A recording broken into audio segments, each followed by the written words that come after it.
नमस्ते traders. Global economic analysis का part number 7 में आपका स्वागत है। रेटिंग एजेंसीज आज हम देखने वाले बहुत ही इंपॉर्टेंट टॉपिक है, क्योंकि रेटिंग एजेंसीज की वजह से भी स्टॉक मार्केट के ऊपर बहुत इफेक्ट होता है। ना कि पूरे देश की अर्थव्यवस्था बल्कि सिंगल स्टॉक पे भी बहुत असर पड़ता है। तो सबसे पहले देखिए, रेटिंग एजेंसियां जिन्हें क्रेडिट रेटिंग एजेंसियों के रूप में भी जाना जाता है, ये एक इंडिपेंडेंट संगठन होता है जो विभिन्न संस्थाओं में जैसे कॉरपोरेशंस, गवर्नमेंट्स और फाइनेंशियल इंस्ट्रूमेंट्स का मूल्यांकन और क्रेडिट रेटिंग प्रदान करती है। आपने मूडीज का नाम सुना होगा, फिच का नाम सुना होगा, क्रिसिल का नाम सुना होगा। तो देखिए, यहाँ पे लिखा तो है कि ये एक स्वतंत्र संगठन है, लेकिन मैं आपको बता दूं, दुनिया के जो पावरफुल देश है, यूरोपियन कंट्रीज और अमेरिका, ये इनडायरेक्टली इनके पपेट्स है। ठीक है, क्योंकि ये दुनिया को रेटिंग देते हैं, लेकिन जब बारी आती है कि अमेरिका को या यूरोपियन कंट्रीज को रेटिंग देने की, तो ये थोड़ी पार्शियलिटी करते हैं।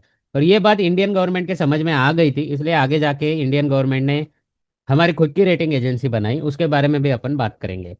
इन एजेंसियों का प्राथमिक उद्देश्य है इन्वेस्टर्स और लेनदारों को उन संस्थाओं की साख और वित्तीय स्थिरता का मूल्यांकन प्रदान करना जिन्हें वे रेटिंग देते हैं। यानी कि इनका काम क्या है कि देखो, अब दुनिया में सिर्फ आपके और हमारे जैसे छोटे छोटे ट्रेडर नहीं होते, बहुत सारे बड़े बड़े ट्रेडर होते हैं, हजारों करोड़ रुपया वो लगाते हैं। अब उनमें से कोई ट्रेडर बोलेगा कि मुझे मान लो कि 1,000 करोड़ रुपया इन्वेस्ट करना है, ठीक है, इंडियन मार्केट में, क्योंकि एक उभरती हुई अर्थव्यवस्था है, तो इंडियन मार्केट में हम पैसा लगाना चाहते हैं। तो वो क्या करेंगे, रेटिंग एजेंसीज के पास जाएंगे कि आपका रिसर्च क्या कहता है। इन लोगों के ना बहुत कॉन्टैक्ट्स होते हैं। इवन ये जो रेटिंग एजेंसियां है, इनके कुछ गुप्तचर भी होते हैं, कंपनियों के अंदर अपने आदमी घुसा देते हैं। जैसे कि रिलायंस के अंदर इनका कोई आदमी होगा जो बताएगा कि कंपनी में क्या चल रहा है, मैनेजमेंट क्या कर रहा है, क्या है नए प्लान्स, क्या है गवर्नमेंट कैसे सपोर्ट करे। इनके गवर्नमेंट के अंदर भी कुछ लोग होते हैं। ठीक है, यानी कि ऐसे ऐसे कॉन्टेक्ट्स होते हैं जो उनको इन्फॉर्मेशन देते रहते हैं कि आगे क्या होने वाला है। तो इससे क्या होता है कि इनके पास डेटा एडवांस में आ जाता है। आपके और हमारे जैसे लोगों के पास डेटा कब आता है, जब न्यूज में आता है, और इनके पास आता है न्यूज में आने से पहले।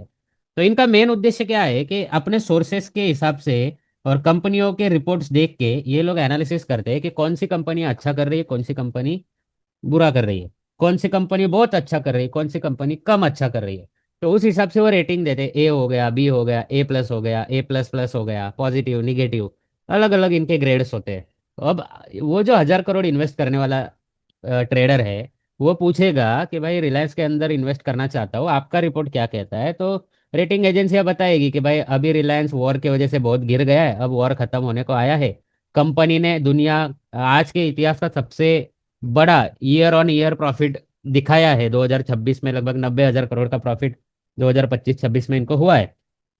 तो वो अपना रिपोर्ट देगी इन्वेस्टर को कि हाँ भाई, आप इसमें पैसा लगा सकते हो, और उसके बदले में वो कुछ फीस लेंगे। ठीक है, वो इन्वेस्टर 1,000 करोड़ यहाँ पे लगाएगा, फिर इसके 1,200-1,300 करोड़ प्रॉफिट दिखेगा, फिर ये बेच देगा। तो इस तरह से ये लोग पैसा कमाते हैं। सिर्फ स्टॉक के ऊपर एनालिसिस नहीं करते, ये पूरे देश के ऊपर भी एनालिसिस करते हैं कि भाई भारत की इकोनॉमी क्या परफॉर्म करेगी, भारत के इकोनॉमी में पैसा डालना सही है या नहीं है। ठीक है, तो कंपनियां हो गई, सेक्टर हो गया, अलग अलग देश की इकोनॉमी हो गई, इस पे ये अपना एनालिसिस देते हैं। क्रेडिट रेटिंग एजेंसियां विभिन्न फैक्टर्स पर इंपॉर्टेंट प्रभाव डाल सकती है, खास करके शेयर बाजार में, क्योंकि देखो, ये लोग क्या करते हैं, अपनी रिपोर्ट बाहर निकालते हैं। जैसे कि इन्होंने रिलायंस पे रिपोर्ट अगर निकाली बाहर कि रिलायंस के अंदर बहुत सब कुछ सही चल रहा है, कंपनी भी अच्छा कर रही है, और आगे जाके ये रिलायंस का जो शेयर है वो लगभग 10 या 20% बढ़ सकता है। ये एक टारगेट दे देते कि भाई हमारा एनालिसिस ऐसा कहता है कि रिलायंस का शेयर अगले 1 साल में 1,600-1,700 रुपये तक जाएगा। तो आपके और हमारे जैसे इन्वेस्टर क्या करते हैं, इसमें खरीदारी चालू कर दे। क्यों? क्योंकि क्रेडिट रेटिंग एजेंसी ने बताया कि भाई ये स्टॉक ऊपर जाएगा। ठीक है, बड़े इन्वेस्टर भी पैसा डालते हैं, तो ये स्टॉक ऊपर जाता है। और अगर कोई कंपनी खराब कर रही है, ठीक है, और अगर मान लो कि क्रेडिट रेटिंग एजेंसी बोली कि भाई वॉर आने वाला है, वॉर शुरू होगा तो रिलायंस को नुकसान होगा।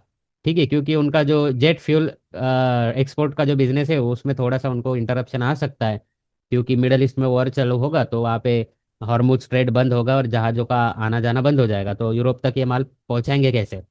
तो इस वजह से अगर क्रेडिट रेटिंग एजेंसी बोली कि अभी रिलायंस से बाहर निकलना सही होगा, तो इन्वेस्टर क्या करते हैं, जोरदार बिकवाली चालू करते हैं, तो स्टॉक की प्राइस गिरती है। तो क्रेडिट रेटिंग एजेंसी दो धारी तलवार है। अगर किसी के बारे में पॉजिटिव बोलेगी तो वो शेयर ऊपर जाएगा, किसी के बारे में निगेटिव बोलेगी तो वो शेयर नीचे जाएगा। आगे आने वाले दिनों में मैं आपको इसका लाइव एग्जांपल भी दूंगा, लेकिन फिलहाल अपन अपना टॉपिक पहले समझ लेते हैं कि ये वर्क कैसे करते हैं, how credit rating agencies are working. सबसे पहले ये जानकारी को इकट्ठा करते हैं। रेटिंग एजेंसियां मूल्यांकन की जा रही एंटिटी के बारे में जानकारी इकट्ठा करती है। एंटिटी से मतलब क्या है? कोई सरकार होगी, कोई देश की इकोनॉमी होगी, कोई शेयर होगा, कोई कंपनी होगी। इसमें क्या क्या देखते हैं? तो फाइनेंशियल स्टेटमेंट देखते हैं, इकोनॉमिक इंडिकेटर्स देखते हैं, इंडस्ट्री का ट्रेंड देखते हैं, और एनी अदर रिलेवेंट डेटा शामिल होता है, यानी कि जो इनसाइडर कॉन्टेक्ट होते हैं इनके, ये एनी अदर में आता है। तो वो फाइनेंशियल स्टेटमेंट देखेंगे कंपनी का, इकोनॉमिक इंडिकेटर देखेंगे कि भाई भारत की अर्थव्यवस्था कैसे काम कर रही है, क्या ये ऊपर जा रही, नीचे जा रही है, वॉर की वजह से कुछ दिक्कत आएगी नहीं आएगी, गवर्नमेंट में कुछ चेंजेस हो रहे हैं क्या। ठीक है। इंडस्ट्री क्या बोल रही है कि भाई मान लो कि रिलायंस के अंदर आप पैसा डाल रहे हो, तो रिलायंस का मेन बिजनेस है पेट्रोकेमिकल का, उसके बाद है टेलीकॉम का। तो इंडस्ट्री का ट्रेंड क्या है कि अब सैटेलाइट इंटरनेट का जमाना आ गया है, तो रिलायंस इसमें कितना इंटरेस्ट ले रहा है, कितना काम कर रहा है, ये सब चीज़ों का जानकारी ये इकट्ठा करते हैं, जो एंटिटी के वित्तीय स्वास्थ्य और उनके वित्तीय दायित्वों को पूरा करने की क्षमता का मूल्यांकन करने में मदद करते हैं। यानी कि वो चेक करते हैं जितने भी इंफॉर्मेशन उनके पास आती है, वो एक फाइनल कंक्लूजन निकलते हैं कि आगे जाके ये कंपनी, ये स्टॉक कैसे परफॉर्म करेगा। उसके बाद ये क्या करते हैं? विश्लेषण और मूल्यांकन। रेटिंग एजेंसीज के एनालिस्ट कलेक्टेड इन्फॉर्मेशन का विश्लेषण करते हैं। वो एंटिटी के financial performance, depth level, cash flow, market positions और एनी अदर फैक्टर्स का आकलन करते हैं जो इसकी साख को प्रभावित कर सकते हैं।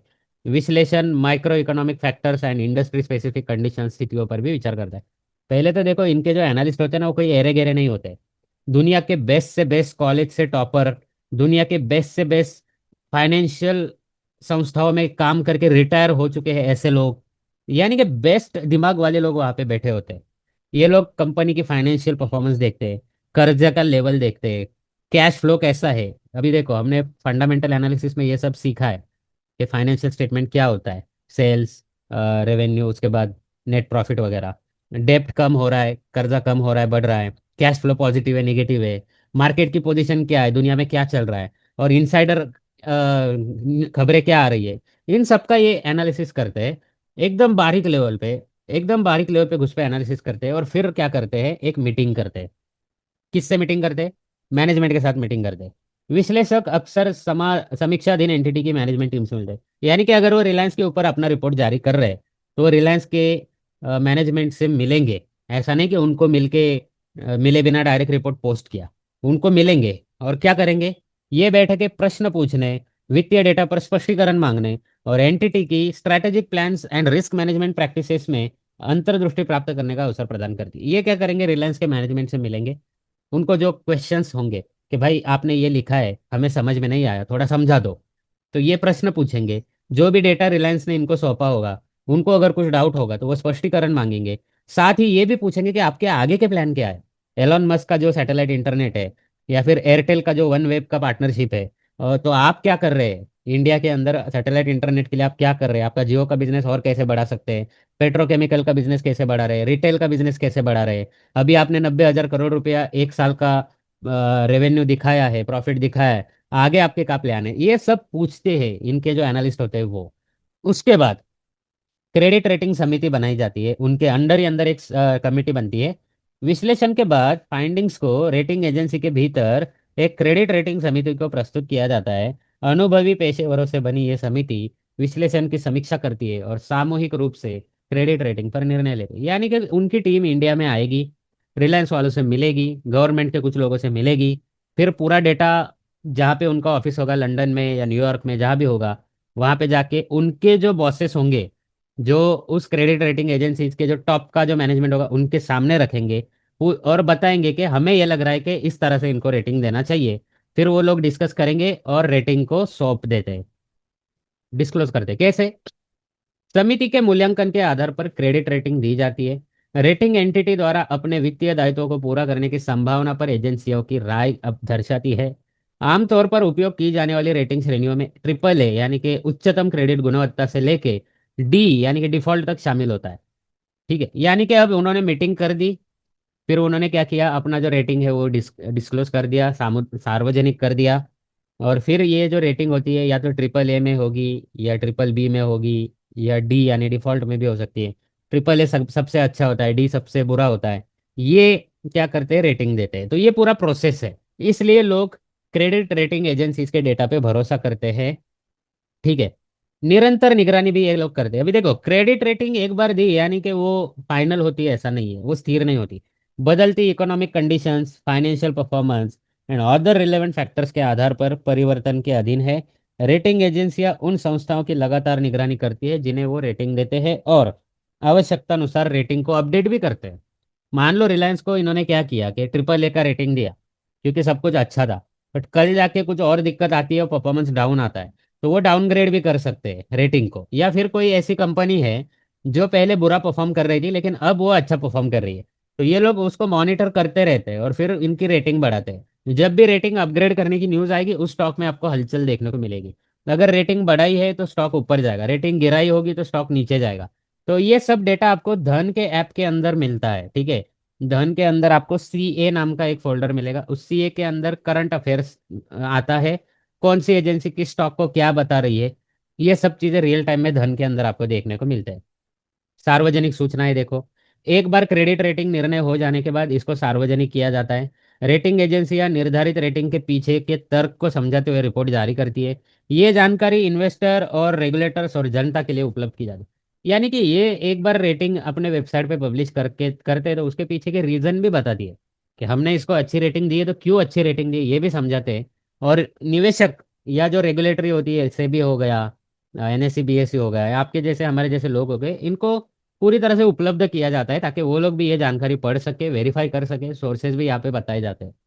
उसके बाद फीडबैक भी लेते हैं ये लोग। क्या करते हैं देखो, जारीकर्ता अक्सर अपनी दी हुई रेटिंग पर फीडबैक भी लेते हैं।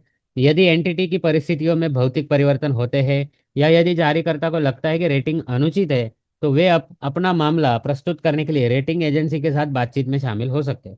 मान लो किसी स्टॉक के ऊपर इन्होंने रेटिंग दी और उस कंपनी को लग रहा है कि यार हम अच्छा कर रहे हैं फिर भी हमें बुरी रेटिंग दी है, तो वो उनके सामने एक अपील भी कर सकते हैं कि भाई आप फिर से एक बार अच्छे से देखो, हमारी कंपनी अच्छा ही कर रही है फिर भी आपने बुरा रेटिंग दिया है। या फिर उनके साथ बातचीत कर सकते हैं कि यार हमें भी समझाओ कि हम क्या बुरा कर रहे हैं ताकि हम इसको सुधार सके। इसमें गोपनीयता भी होती है देखो, जबकि रेटिंग एजेंसियां संवेदनशील वित्तीय जानकारी एकत्र करती है, उनसे अपेक्षा की जाती है कि वो इसे गोपनीय रूप से संभाले। एजेंसियों के पास प्राप्त डेटा की अखंडता और सुरक्षा की रक्षा के लिए नीतियां होती है। यानी कि देखो, अगर किसी कंपनी को रेटिंग देनी है तो कंपनी अपना डेटा उस क्रेडिट रेटिंग एजेंसी को सौंपती है। तो कंपनी उसके साथ एग्रीमेंट करती है कि भाई आप हम जो डेटा दे रहे हैं वो तब तक पब्लिश नहीं करेंगे जब तक हम नहीं कहेंगे। यानी कि आपको सीक्रेट रखना पड़ेगा। और इसके लिए उनके कुछ नियम भी होते हैं, लेकिन जैसे कि मैंने बताया, ये क्रेडिट रेटिंग एजेंसियां मोस्ट ऑफ वेस्टर्न कंट्रीज की है, और वेस्टर्न कंट्रीज के साथ ये सब कुछ शेयर करते हैं। बस ये ओपनली नहीं करते, पीछे के दरवाजे से सब कुछ करते हैं। और अगर किसी अमेरिका के किसी इंटरेस्ट में नहीं होगा कि भाई रिलायंस को अच्छा रेटिंग नहीं मिलना चाहिए, तो वो लोग हस्तक्षेप भी करते हैं। तो हमें सिर्फ वेस्टर्न कंट्रीज के रेटिंग एजेंसियों के ऊपर ध्यान नहीं देना है, बल्कि हमारी भी खुद की एक इंडिपेंडेंट रेटिंग एजेंसियां है, उसके ऊपर भी ध्यान देना चाहिए। तो देखिए ऐसी कौन सी रेटिंग एजेंसियां है वो हम देखते हैं, ठीक है। सबसे पहले अपन देखेंगे मेन जो हमारी रेटिंग एजेंसी है जिसका नाम है क्रिसिल। क्रिसिल का लॉन्ग फॉर्म क्या है? Credit rating information services of India limited, ठीक है। ये क्रिसिल भारत की एक अग्रणी क्रेडिट रेटिंग एजेंसियों में से एक है और स्टैंडर्ड एंड पुअर्स की सहायक कंपनी है। ये कॉरपोरेट्स, फाइनेंशियल इंस्टीट्यूशंस और डेब्ट इंस्ट्रूमेंट्स के लिए क्रेडिट रेटिंग प्रदान करता है। यानी कि ये भारत की अपनी क्रेडिट रेटिंग एजेंसी है। जब भी कभी लगता है कि वेस्टर्न कंट्री से ऑपरेट की जाने वाली एजेंसियां भारत के साथ कुछ गलत कर रही है, तो वहां पे आप क्रिसिल का डेटा देख के एक क्रॉस वेरीफाई कर सकते हैं कि यार सच में क्या हो रहा है, ठीक है। उसके बाद इकरा भी है, इकरा लिमिटेड। इकरा लिमिटेड भारत की और एक क्रेडिट रेटिंग एजेंसी है। ये मैन्युफैक्चरिंग, सर्विस और फाइनेंशियल इंस्टीट्यूशन सहित कई क्षेत्रों के लिए क्रेडिट रेटिंग और रिसर्च सुविधाएं प्रदान करती है। उसके बाद और भी है देखो, इंडिया रेटिंग्स एंड रिसर्च, ठीक है। उसके बाद brick work rating India private limited, ये एक प्राइवेट है, ठीक है, ये प्राइवेट एजेंसी है। केयर रेटिंग्स है। उसके बाद स्मेरा रेटिंग्स है। ये बहुत सारी एजेंसियां है, लेकिन मैं रिकमेंड करूंगा कि आप क्रिसिल को ज़्यादा ध्यान दो और इकरा को ज़्यादा ध्यान दो, बाकी के ऊपर थोड़ा सा कम देना, क्योंकि पॉलिटिकल इन्फ्लुएंस इनके अंदर देखने को मिलता है, जहाँ तक मुझे थोड़ा ख्याल है कि जो सरकार के करीबी लोगों की कंपनियां होगी उनको ठीक ठाक रेटिंग दी जाएगी। उसके बाद सरकार के अपोजिशन पार्टियों के जो लोग होंगे उनके साथ थोड़ा सा मतलब होता है, आप समझ लो, ठीक है। अब इंटरनेशनल लेवल पे कौन सी एजेंसीज है? तो देखो, सबसे एक नंबर पे आता है Standard and Poor's, S and P जिसे बोलते हैं। एस एंड पी विश्व स्तर पर सबसे बड़ी और सबसे प्रसिद्ध क्रेडिट रेटिंग एजेंसियों में से एक है। ये गवर्नमेंट्स, कॉरपोरेशंस और फाइनेंशियल इंस्ट्रूमेंट्स सहित विभिन्न संस्थाओं के लिए क्रेडिट रेटिंग प्रदान करता है। S&P ग्लोबल और S&P दोनों लगभग एक ही है, ठीक है। S&P एंड S&P ग्लोबल का एक प्रभाग है। अब देखो हमारी जो क्रिसिल है ना इंडिया की, इसके अंदर S&P का भी पार्टनरशिप है, यानी कि ये 100% इंडियन नहीं है, लेकिन S&P का ही कुछ इस पार्टिसिपेशन इसमें है, लेकिन मोस्ट ऑफ पार्ट भारत के कंट्रोल में है, ठीक है। उसके बाद आता है मूडीज इन्वेस्टर सर्विसेज। मूडीज वैश्विक उपस्थिति वाली एक अन्य अग्रणी क्रेडिट रेटिंग एजेंसी है, ये भी सेम काम करती है। उसके बाद आता है फिच रेटिंग। उसके बाद आता है Japan credit rating agency JCR। उसके बाद आता है ईगन जोन्स रेटिंग कंपनी और DBRS मॉर्निंग स्टार। लेकिन मैं आपको बोलूंगा कि ये जो ऊपर के तीन है, S&P global, Moody's and Fitch, बस इनका डेटा आप ध्यान दो, बाकी का देने की जरूरत नहीं है। अननेसेसरी चीजें देखने की जरूरत नहीं है। तो अब देखते हैं एक ट्रेडर के लिए क्या क्या जरूरी है देखना रेटिंग एजेंसीज के बारे में। एज अ ट्रेडर आप विभिन्न निवेशों, विशेषकर बॉन्ड से जुड़े रिस्क का आकलन करने में सहायता के लिए एजेंसियों की क्रेडिट रेटिंग का उपयोग कर सकते हैं। उच्च क्रेडिट रेटिंग आमतौर पर कम जोखिम का संकेत देती है, जबकि कम रेटिंग उच्च जोखिम का संकेत देती है। निवेश पर विचार करते समय रिस्क के प्रति अपनी सहनशीलता और समग्र निवेश के लक्ष्यों के बारे में सोचें। क्रेडिट रेटिंग में बदलाव पर नजर रखें, क्योंकि वो बाजार और प्रतिभूतियों के मूल्य पर प्रभाव डाल सकता है। रिस्क और रिटर्न के बीच संबंध को समझे, क्योंकि उच्च रेटिंग वाली प्रतिभूतियां कम रिटर्न दे सकती है। अपने पोर्टफोलियो की नियमित रूप से निगरानी करना और क्रेडिट रेटिंग एजेंसियों के किसी भी अलर्ट या समीक्षा से अवगत रहना इंपॉर्टेंट है। याद रखें कि क्रेडिट रेटिंग तस्वीर का सिर्फ एक हिस्सा है, इसलिए व्यापारिक निर्णय लेते समय जारीकर्ता के वित्तीय स्वास्थ्य और व्यापक आर्थिक स्थितियों जैसे अन्य फैक्टर्स पर भी विचार करें। तो मैं शॉर्ट में आपको बताता हूँ। सबसे पहले देखो, अगर आप एक ट्रेडर हो तो आपको इन रेटिंग एजेंसियों के रिपोर्ट पे ध्यान रखना है। सबसे ज्यादा रेटिंग वाले स्टॉक, याद रखो, रिटर्न्स थोड़े कम देते हैं, क्योंकि वो ऑलरेडी अच्छा कर रहे होते हैं, तो और अच्छा करने का चांसेस थोड़ा कम होता है, ठीक है। मीडियम साइज रेटिंग वाले के ऊपर ध्यान देना है, या फिर किसी का रेटिंग लो था लेकिन अब वो बढ़ा के मीडियम कर दिया है, तो रेटिंग एजेंसियों का जो अपडेट आएगा उस पर भी ध्यान रखना है। रिस्क फैक्टर आपको ध्यान में रखना है, और सिर्फ क्रेडिट रेटिंग एजेंसी के रिपोर्ट के बेसिस पे पोजीशन नहीं लेनी है। आपको fundamental analysis, technical analysis, global economic analysis सब कुछ चेक करना है। सब कुछ अगर सही होगा तो ही स्टॉक खरीदना है, ठीक है। तो ये हो गया आज का हमारा दूसरा टॉपिक, 7 नंबर का, जिसका नाम है क्रेडिट रेटिंग एजेंसियाँ। इसका एक लाइव एग्जांपल मैं दूंगा आगे जाके, एक रिपोर्ट आपको रीड करके बताऊंगा, ताकि आपको समझ में आए कि रिपोर्ट कैसे रीड करना है। अगला टॉपिक हमारा होगा इंडिया VIX, यानी कि वोलेटिलिटी इंडेक्स ऑफ इंडिया। हर एक देश का, हर एक मार्केट का एक वोलेटिलिटी इंडेक्स होता है, हम इंडिया के बारे में देखेंगे। अगर मैं आपको बता दूं कि जब महंगाई बढ़ती है स्टॉक मार्केट में, तब इंडिया VIX बढ़ता है। जब मार्केट गिर रहा होता है तेजी से, तब VIX ज़्यादा बढ़ता है। आप देखेंगे कोविड का लॉकडाउन लगा था तब ये 87 तक गया था। उसके बाद रशिया यूक्रेन का वॉर शुरू हुआ तब ये 33 तक गया था। उसके बाद हमारा जो ऑपरेशन सिंदूर हुआ था, तब ये और बढ़ गया था। आप देख सकते हैं मई मंथ में, यहाँ पे भी आप 2024 का जो हमास का अटैक हुआ था, इसराइल का और हमास का वॉर शुरू हुआ था, तब का भी देख सकते हैं, और ये ईरान वॉर का भी आप देख सकते हैं। कहने का मतलब है, दुनिया में अगर वॉर और टेररिज्म बढ़ता है या अनसर्टेनिटी बढ़ती है, VIX इंडेक्स बढ़ता है। ऑप्शन ट्रेडिंग में प्रीमियम महंगे होते हैं, मार्केट के अंदर थोड़ा सा गिरावट देखने को मिलता है, और भी बहुत सारी चीज़ें होती है। जरूरी नहीं कि VIX सिर्फ गिरावट में ही बढ़े, कभी कभी उल्टी सिचुएशन में भी बढ़ जाता है। तो चलिए नेक्स्ट सेशन में हम देखते हैं VIX इंडेक्स। और ये जो क्रेडिट रेटिंग एजेंसी वाला जो टॉपिक हमने देखा है, इसका एक लाइव एग्जांपल भी मैं आपको दूंगा। तब तक के लिए धन्यवाद, गुड नाइट।